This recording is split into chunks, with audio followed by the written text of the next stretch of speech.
Hello everyone, welcome back to the channel. Today we'll hear the story about a treacherous husband whose infidelity brought together two estranged twin sisters.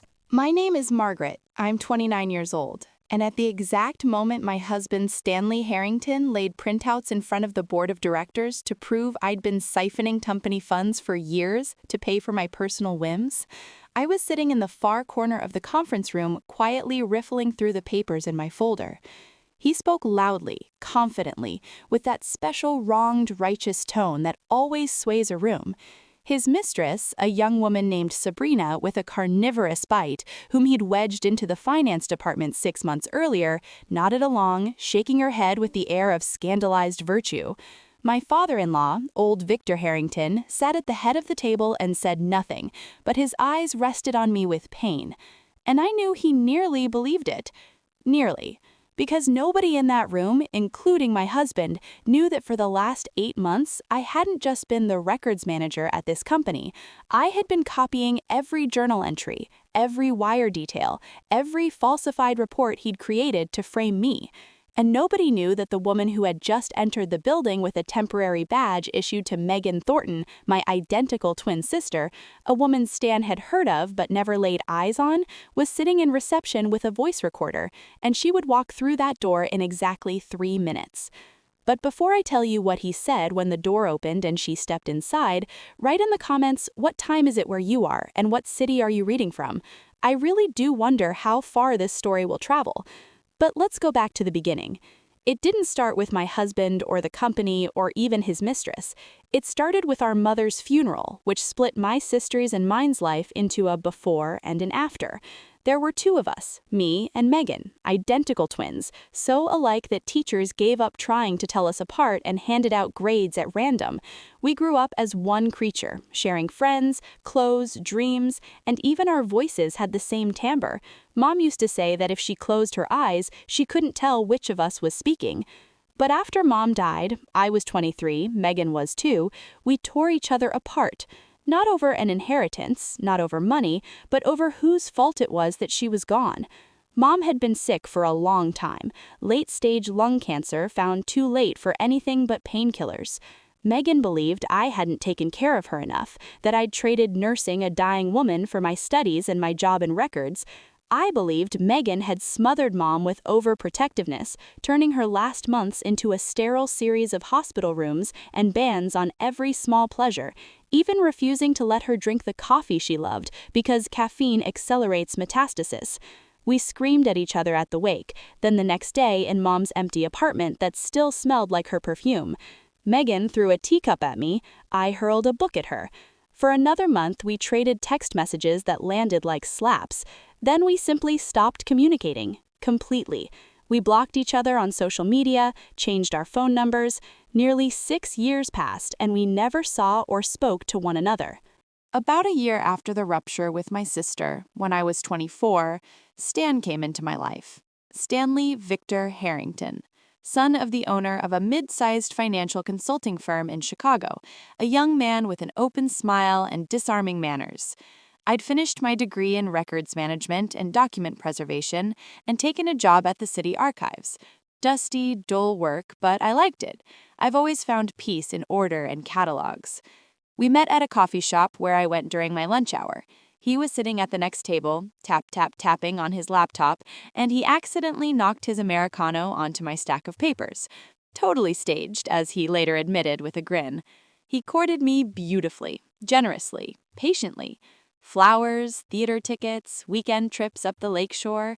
He listened, he asked questions about my life, and once I mentioned in passing that I had a twin sister, but we were estranged and hadn't talked in years.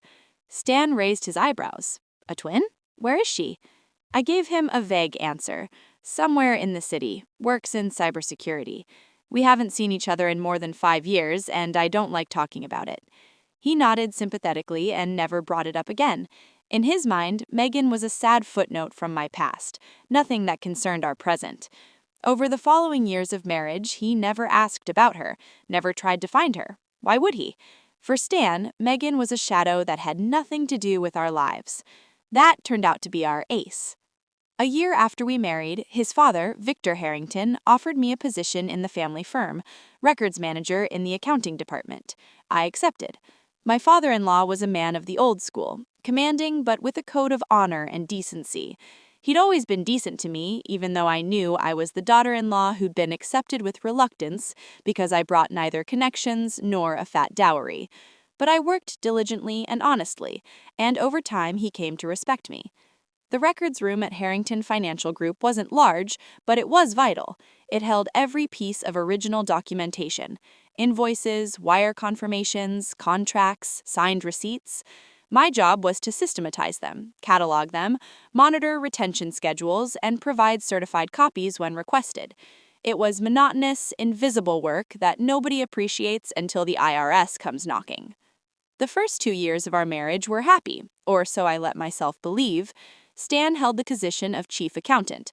His father wanted him to learn the business from the ground up, and Stan, I'll give him credit, genuinely understood numbers. He came home cheerful, talked about his plans, we ate dinner together, we sketched out vacations. Then everything began to shift. It happened gradually, the way leaves turn yellow, one, then another, and suddenly the whole crown is gold and you haven't noticed autumn arriving. Stan started coming home later. He stopped joking, grew irritable, complained more and more that his father didn't appreciate him, that the firm was stuck in the last century, that he needed to push the business into modern financial instruments.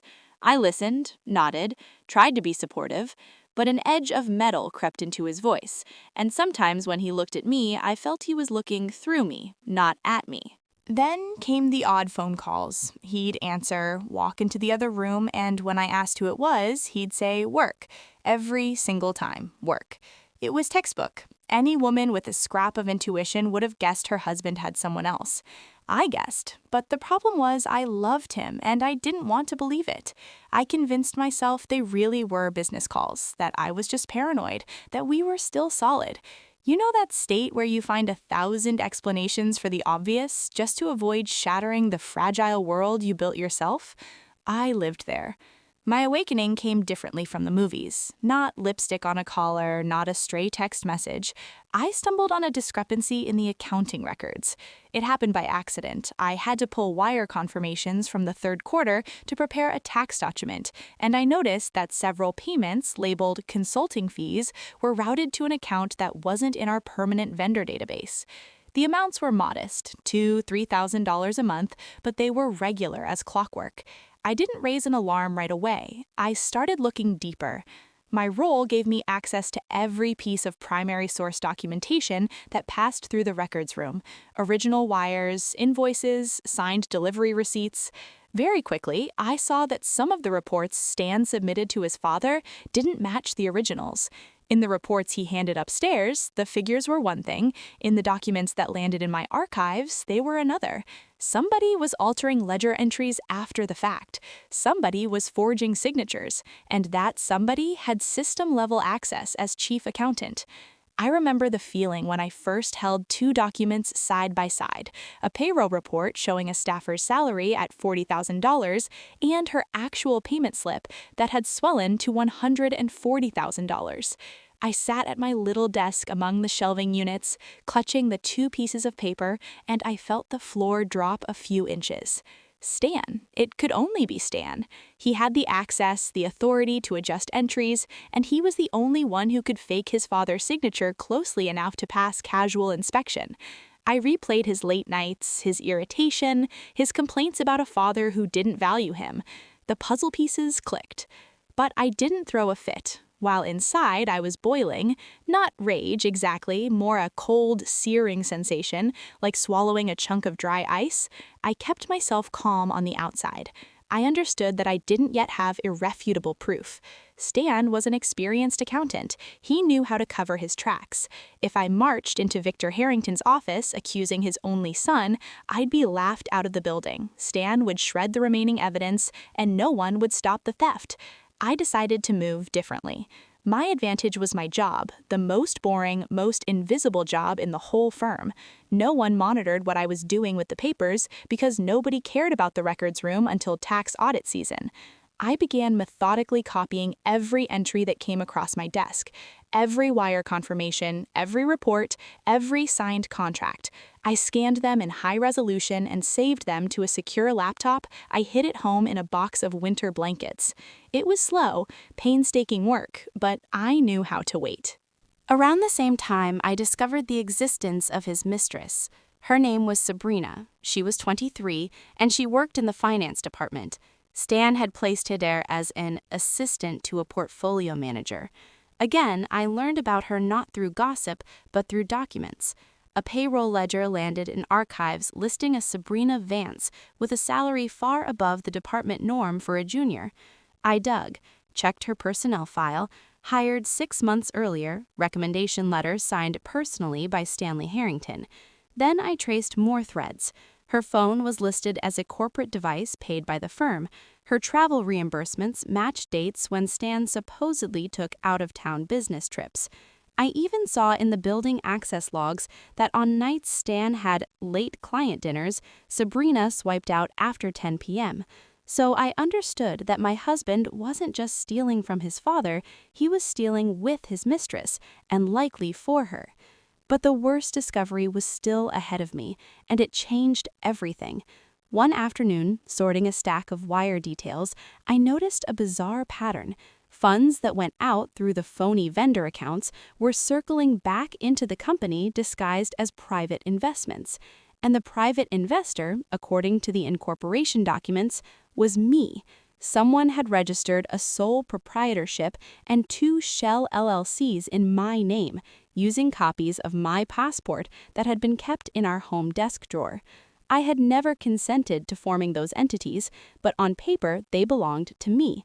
Stan wasn't just stealing, he was framing me. He was building a scheme in which I, the spendthrift wife draining the company for personal luxuries, would become the fall guy when everything collapsed. My husband and his mistress would vanish with the money, and I would go to prison for embezzlement. I stood in the records room staring at those papers, hearing a thin, high-pitched whine in my ears, like a mosquito in the dead of night. I wasn't shaking, I wasn't crying, I was perfectly still on the outside, but something inside me clicked over. It wasn't a feeling of betrayal, I had already absorbed that over the preceding weeks.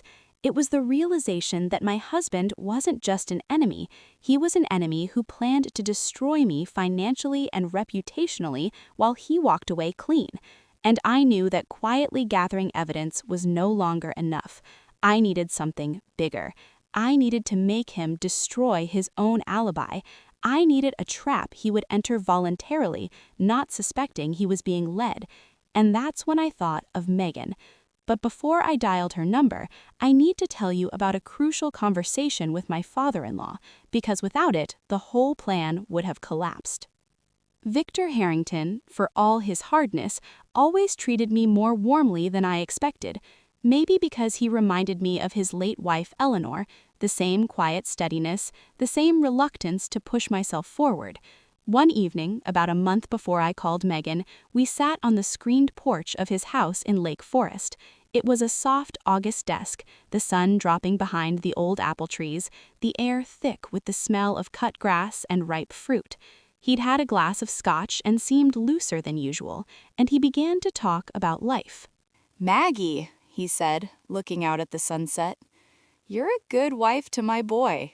I can see he doesn't appreciate you, and frankly, I don't understand why.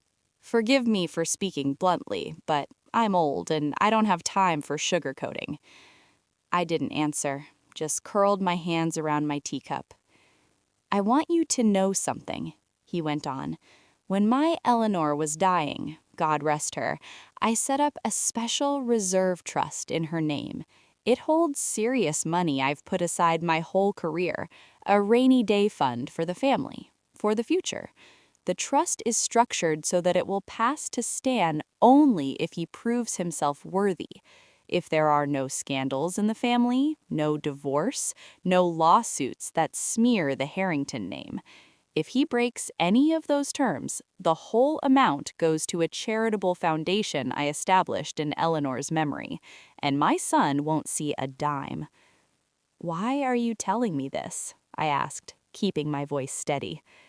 Because I see where things are heading, and I see that Stan, forgive me, has turned slippery. He sighed heavily. I've noticed anomalies in the reports, but I can't prove anything yet. That girl in the finance department, I'm not blind, Maggie. And I want you to have this information. If Stan crosses the line, if he tries, say, to reach into that trust before the time is right, or to use it in some scheme, the system will notify me, and I will act. Just remember that. Thank you, I said quietly, and in my head, a plan was already beginning to form. I didn't give that conversation practical weight right away, but I memorized every word. The Eleanor Harrington Memorial Trust was a sacred cow. If Stan tried to access it, his father would know immediately, and that would trigger automatic disinheritance. Calling Megan was the hardest move I made in that whole period. I imagined the moment countless times and always set the phone down. 6 years of silence is nearly a quarter of a life. I didn't know how she'd react, whether she'd even listen, whether she'd tell me to go to hell, and honestly, I deserved it. But the situation was desperate. My husband intended to destroy me, and I couldn't manage this alone. I needed an ally I could trust more than myself, and the only person on earth I trusted that way was my twin sister, the one with whom I once shared a face. That night, I sat at the kitchen table a long time, staring at my phone. Outside, a thin drizzle tapped against the window pane, a rhythm that pulsed in my head. I replayed our last words, the ugly ones, the funeral fight, me hurling Mom's favorite teacup, Megan slapping my cheek. Then I thought about our mother, and how if she could see us now, she would just cry. I dialed. Megan answered on the third ring. Her voice sounded alien, lower and harder than I remembered, but the intonations were still ours, still family. Maggie? She was surprised and wary at the same time. A pause. What happened? Meg, I said, and my voice cracked, a thing I hadn't allowed in years. I'm sorry to call after all this time. I need your help. I know I have no right to ask, but my husband is trying to put me in prison, literally. A long silence on the line. I could hear her breathing. Then she said, "Come over. I'll text you the address." We met in her apartment, a small studio on the north side, crammed with servers, monitors, and arcane equipment. Megan had changed. She'd grown sharper, more coiled, and her movements carried the particular precision of someone who works with machines all day. Her hair was cropped short. Dark circles under her eyes betrayed chronic sleep debt, but her gaze was clear and ruthless. We stood facing each other in the middle of that room, not sure whether to hug or shake hands, and it was agonizingly awkward. I could see she was nervous too, though she hid it. "You've changed," she said finally. "So have you." Then she exhaled, stepped forward, and pulled me into one quick, hard hug, a single squeeze, but it said more than 1,000 words. "I was at fault too with Mom," she said, letting me go and stepping back. "I shouldn't have put all the blame on you. It was unfair and stupid. I was angry at fate, and you were the closest target." "We both were awful," I said quietly. "Let's not do this now. I've got real trouble." And I told her everything. Stan, Sabrina, the shell companies in my name, the way he'd been bleeding the firm for years while setting me up as the patsy. Megan listened without a flicker, leaning back in her chair, but I saw her eyes narrowing to slits whenever I dropped a new detail. She asked technical follow-ups, the name of the accounting software, transaction frequencies, whether Stan had two-factor on his credentials. When I finished, she nodded and said, "So he needs a scapegoat and he chose you. He isn't just stealing, he's building you a jail cell. Fine, let's build him a mirror trap. What do we have? You have access to the original documents, he has systems access, his father has a secret trust that must never be touched. Plus, we have me. Your husband doesn't know my face, right? Basically, no. He knows I have a twin somewhere, but I told him we're estranged and I never talked about you. He never showed any curiosity, never tried to track you down. Good. Then I'll enter the game under my own name, but playing you.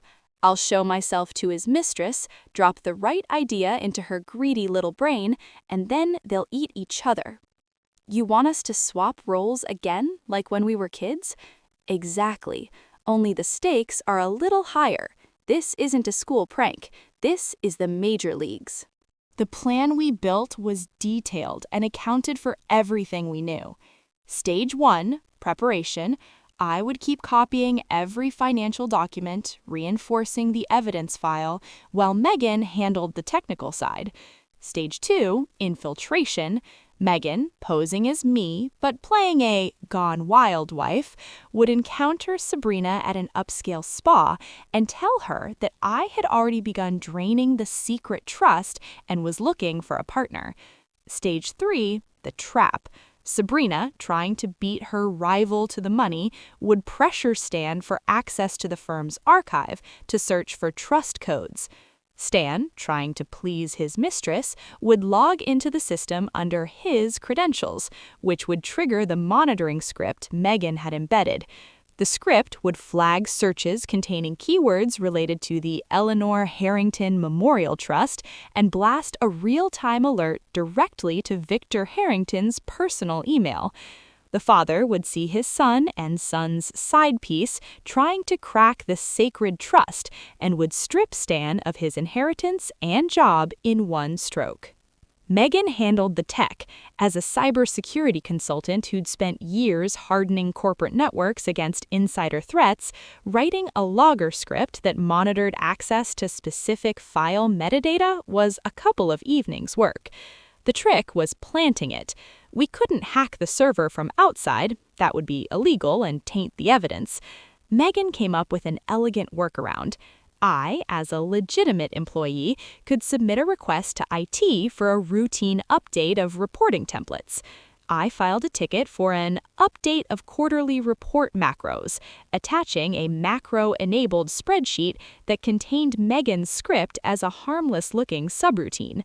The head of IT, an older guy who'd never suspected me of anything, approved the ticket. The script was woven into the accounting system disguised as a scheduled template refresh, and it sat silent, waiting for its trigger. For the infiltration phase, I had to prep Megan to play me, or rather the version of me that the world was about to meet. We spent several evenings drilling. I showed her photos, described Stan's mannerisms, how I dressed, what perfume I used, which hand I wore my wedding ring on. She absorbed it all, asking precise questions. When he's angry, does he go cold or loud? Do you talk with your hands? Which side do you part your hair on? But the key was that she had to portray a Margaret gone wild, the mouse who'd turned into a gold-digging predator, blowing her husband's money. We picked a bright bodycon dress, an aggressive smoky eye makeup, chunky jewelry I would never have touched. Megan practiced a haughty tone and the lazy, condescending grace of a rich brat.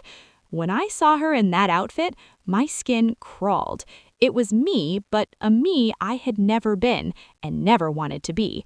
It was eerie and magnificent. Now we needed the contact point. I knew from a corporate email thread that Sabrina visited an exclusive spa called Azure in the Gold Coast every Thursday. I had access to the mail logs because I processed expense reimbursement attachments. Megan bought a 2-week membership using my money routed through a prepaid card so her own name wouldn't appear. On the first Thursday, she went. She told me later how it unfolded. The spa had a hydrotherapy pool with marble edges and low lighting. Sabrina was already soaking after a massage when Megan, statuesque in a revealing swimsuit, slipped gracefully into the water across from her. They were alone for a few minutes. Then Megan spoke, half to herself. God, I'm so tired of boring men. They throw money at you and then demand a spreadsheet. All I want is a little freedom. Sabrina's ears pricked up. Megan noticed, smiled at her. "Sorry, I'm intruding. I'm Margaret." She extended a hand. Sabrina flinched. She knew the name, of course she did. She worked in the same company and was sleeping with my husband. But she'd never met me face to face. She only knew what Stan had told her. Boring, mousy, always buried in paperwork. And here was a woman who was anything but mousy. "Sabrina," she introduced herself, trying to mask her confusion. I think we work at the same firm?" "Yes, I've heard about you. Stan has mentioned you. He says you're very promising and very close." Sabrina tensed, bracing for a scene, but Megan's expression didn't change. "Relax, I'm not going to throw a tantrum. You make him happy, and that's his business. What interests me is the financial side. My husband thinks I'm a fool who sits in the records room seeing nothing, but he's wrong. I see everything. And I'm tired of being the gray mouse. I want out of this marriage, but I intend to leave with money." "What do you mean?" Sabrina leaned forward. "What I'm about to tell you stays between us, yes?" Megan dropped her voice, glancing around. "My father-in-law has a secret reserve trust set up in his late wife's name. Huge money. Stan knows about it but has no access. The trust passes to him only if he keeps his marriage and his reputation spotless, terms of the instrument. But I found a workaround.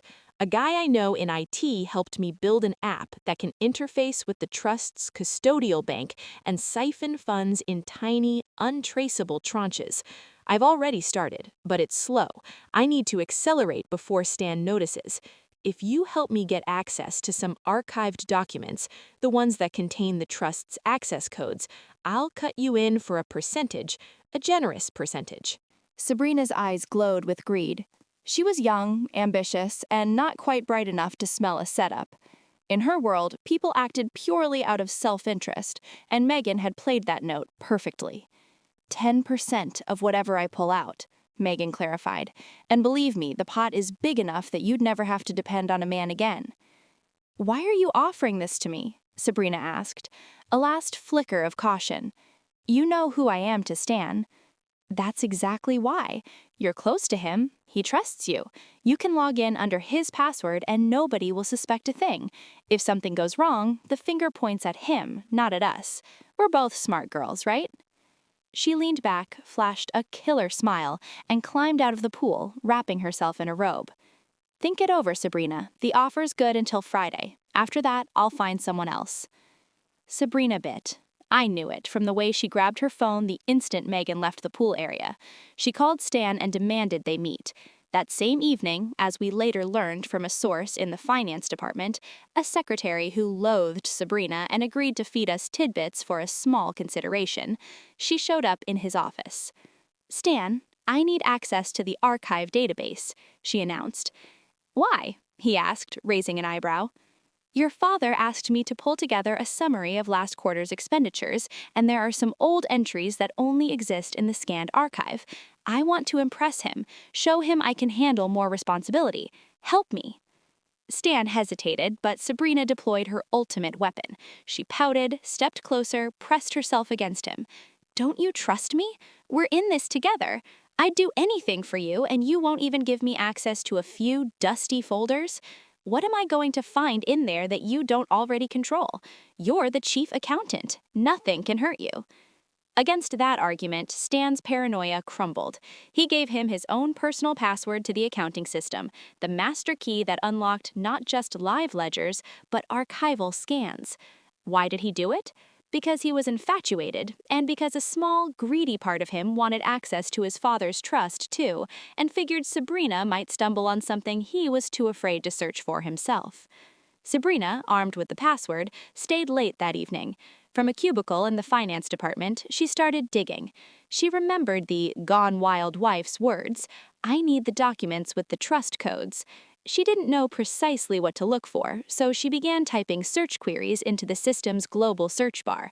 Trust, Eleanor, Reserve, Memorial, Harrington family. And the moment she ran that search, Megan's script tripped. It registered a string of queries matching the flagged keywords, logged the username, the IP address, the timestamp, and generated an automated alert to Victor Harrington's personal email address. The alert arrived at 11:47 p.m. My father-in-law, who always checked his email before bed, opened the message to see Alert. Unauthorized access attempt to files categorized Harrington Family Trust. User account, Harrington Stanley V.